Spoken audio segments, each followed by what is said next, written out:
आए हुए मेरे प्यारे साथियों, सबको मेरा सादर प्रणाम।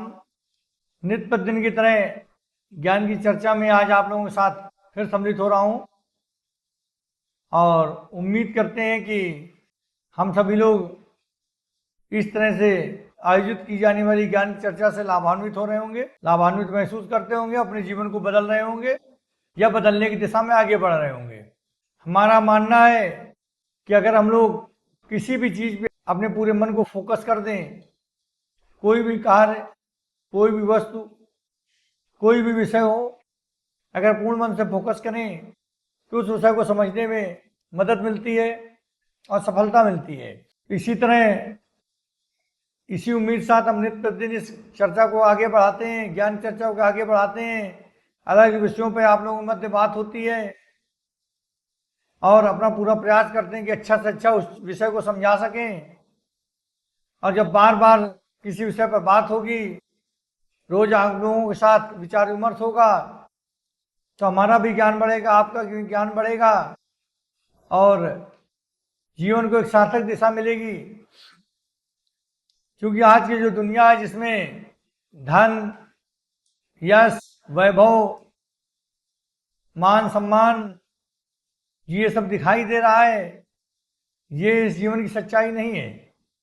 इस जीवन की सच्चाई तो सादगी और सरलता में है, पूजा पाठ में है, ईश्वर भक्ति में है, मोक्ष प्राप्त करने में है। लेकिन आज की आधुनिक दुनिया, आज का ये युग, आज का ये समय जो हम सब लोगों को एहसास कराता है कि नहीं, ये चकाचौंध वाली दुनिया अच्छी है, जहां लोग भरी जेबों को सलाम करते हैं, उगते हुए सूरज को सलाम करते हैं, जिसके पास धन है, पद है, प्रतिष्ठा है, यश है, लोग उसी तरफ भगते हैं।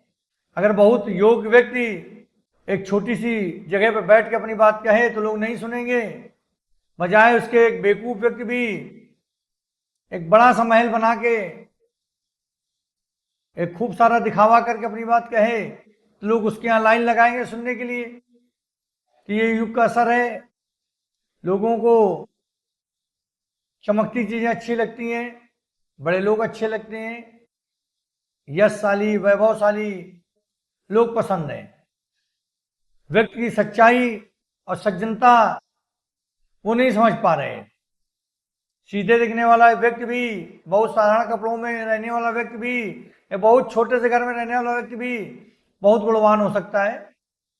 हो सकता है महलों में रहने वाला व्यक्ति या बहुत ऊंचे पद पे बैठने वाला या बहुत धनवान व्यक्ति हो सकता है उतना गुणी ना हो जितना एक छोटा व्यक्ति, सादगी में जीवन जीने वाला व्यक्ति गुणी हो सकता है। तो इसलिए हम लोगों को सत्य की खोज में जाना चाहिए। सत्य कोई भी हो, किसी तरह का हो, लेकिन मैं सत्य की खोज में जाना चाहिए, ईश्वर की खोज में जाना चाहिए, ईश्वर को प्राप्त करने की इच्छा रखनी चाहिए, मोक्ष को प्राप्त करने की इच्छा रखनी चाहिए। जो मनुष्य जीवन का मुख्य उद्देश्य होना चाहिए, मोक्ष की प्राप्ति, शायद उससे आज की हमारी पीढ़ी भटक रही है। नौकरी और सुख संसाधन जुटाने में पूरा जीवन चला जाता है। ईश्वर भक्ति की याद तो बहुत बाद में आती है, वो तब आती है जब व्यक्ति मुसीबत में होता है, अच्छे समय में नहीं। ये आजकल की विडंबना है। तो हम नित्य प्रतिदिन अलग अलग विषयों पर आप लोगों के साथ शामिल होते हैं चर्चा में। आज हम बात करते हैं पूजा पर। पूजा क्या है? हाथ जोड़कर शीश नवा लेना क्या पूर्ण पूजा है? यज्ञ में नाम जपना और संविदा डालकर नाम जपना क्या पूजा है? क्या पूर्ण पूजा है? चरणों में फूल चढ़ा देना क्या पूर्ण पूजा है? नहीं। दिखावा न करने का असली नाम पूजा है। पूजा तो दिखावा न करने का असली नाम है।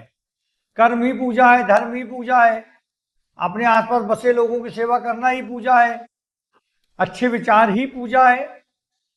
पूजा तो दिखावा न करने का नाम है।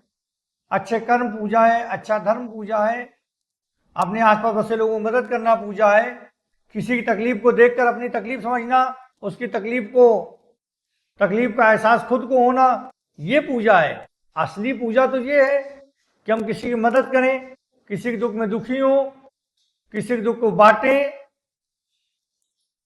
सही कर्म करें, धर्म के रास्ते पर चले, लोगों की मदद करें, इस संसार में नई दिशा दिखाएं।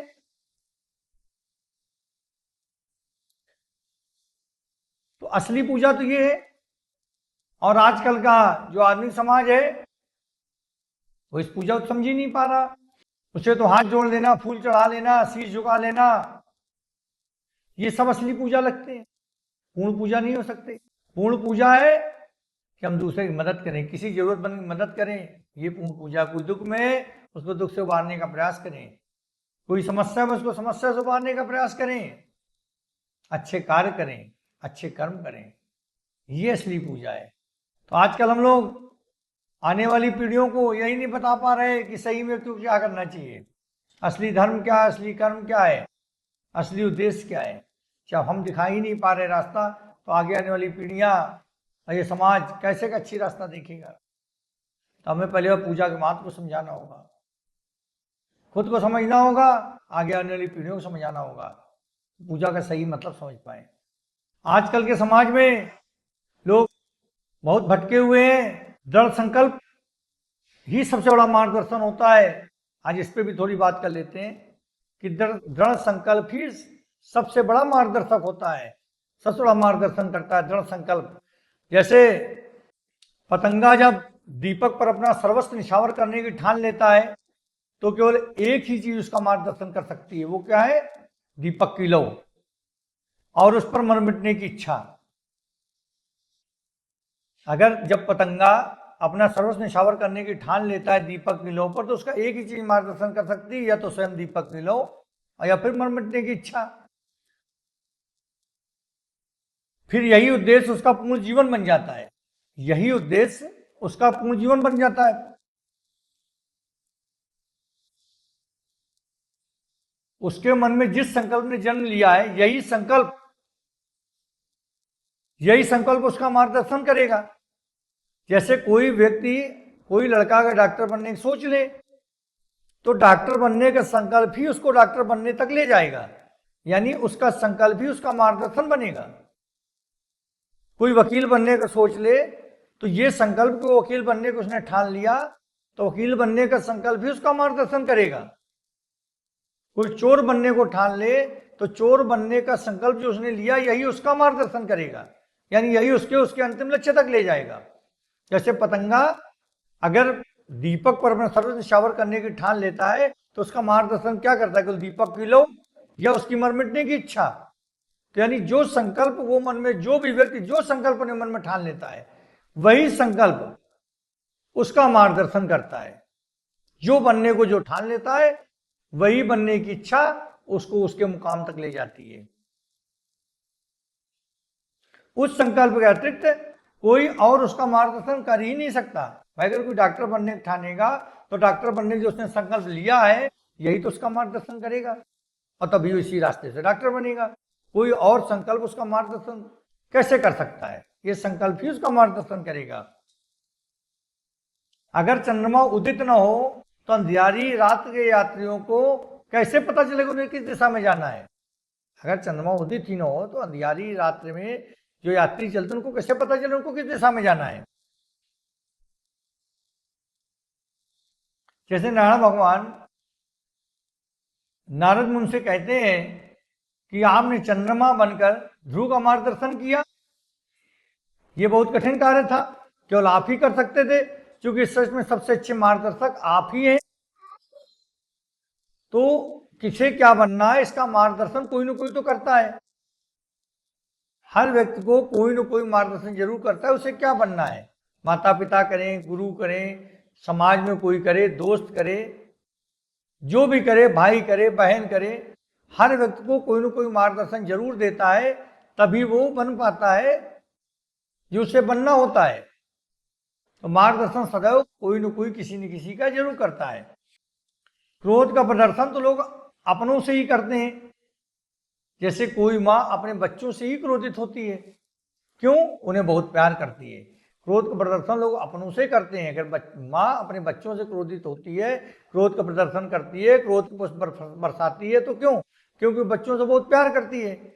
और इस क्रोध की वाणी अगर कोई अच्छा बच्चा है, प्यार करता है, तो इस क्रोध की बाड़ी में भी उसको शहद की बूंदें टपकती दिखाई देंगी। अगर माँ नाराज होकर डांट रही बच्चे को, और बच्चा अगर माँ को प्यार करता है, तो उस डांट में भी उसको शहद की बरसात दिखेगी। यानी ऐसा लगेगा मिठास टपक रही है, भले माँ बच्चे को डांट रही हो।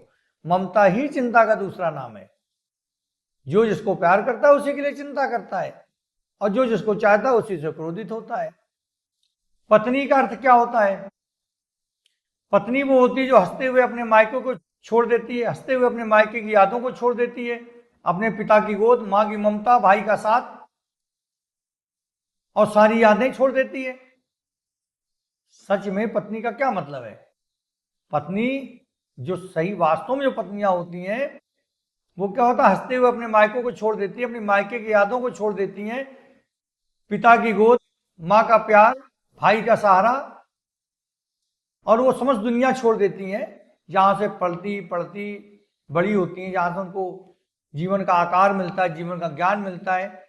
वो सारी जगह, वो सारे लोग छोड़ देती हैं और क्या कहती है, ये पति ही मेरा समस्त जीवन है, ये पति ही मेरा जीवन है, मेरी दुनिया है। ये होती है सही मामले में पत्नी। और अगर ऐसी पत्नियों को पति समझ लेता है तो पत्नियां उनके साथ उनके जीवन को ही अपना जीवन मानकर उनके रास्ते को अपना रास्ता चुन लेती हैं और उनके जीवन में अपना जीवन ढूंढ लेती हैं, उनके खुशी में अपना खुशी ढूंढ लेती हैं। अगर पति समझता है ऐसी पत्नियों को, जो वास्तव पत्नियां होती हैं, अगर उनको, जो इस तरह की होती है, अगर पति उनको समझ ले तो पत्नियां उनकी पति की खुशी को अपनी खुशी, पति के जीवन को अपना जीवन और पति की दुनिया को ही अपनी दुनिया मान लेती हैं और मानती है पति हमारी दुनिया है। और अगर पति ऐसी पत्नियों को नहीं समझ पाता तो क्या होता है, वो हंसती तो टूट कर भी हंसती हैं, लेकिन धीरे धीरे वो अंदर से समाप्त हो जाती हैं। यानी अगर कोई अच्छी पत्नी है तो निश्चित रूप से पति को भी उसकी अच्छाइयों को समझना चाहिए और अपनी पत्नी को समझना चाहिए। और पत्नी का धर्म यही है कि जब शादी हो जाए तो पति के जीवन में ही अपना जीवन, पति की खुशी में अपना खुशी, पति की दुनिया में अपनी दुनिया देखे और पति को ही अपनी दुनिया माने। और पति का भी धर्म है कि वो पत्नी को समझे, तभी जीवन की रास्ता अच्छी चलेगी। अगर नहीं समझेगा तो पत्नी हंसेगी, टूट कर भी हंसेगी, लेकिन धीरे धीरे समाप्त हो जाएगी। तो मित्रों, आज हमने पत्नी के बारे में बात करी, पूजा के बारे में बात करी, दृढ़ संकल्प के बारे में बात करी। आज 3 विषयों पर बात करी। हमारा मानना है हमने तीनों विषयों पर काफी विस्तार से बात करी और उम्मीद करते हैं कि आपको हमारी बातें समझ में आई होंगी और आगे भी हम आपसे अलग विषयों पर बात करते रहेंगे। तब तक के लिए हम आप लोगों से विदा लेते हैं। अगले दिन ज्ञान की पाठशाला में फिर आपसे मुलाकात होगी। तब तक के लिए नमस्कार। ओम नमः शिवाय। जय।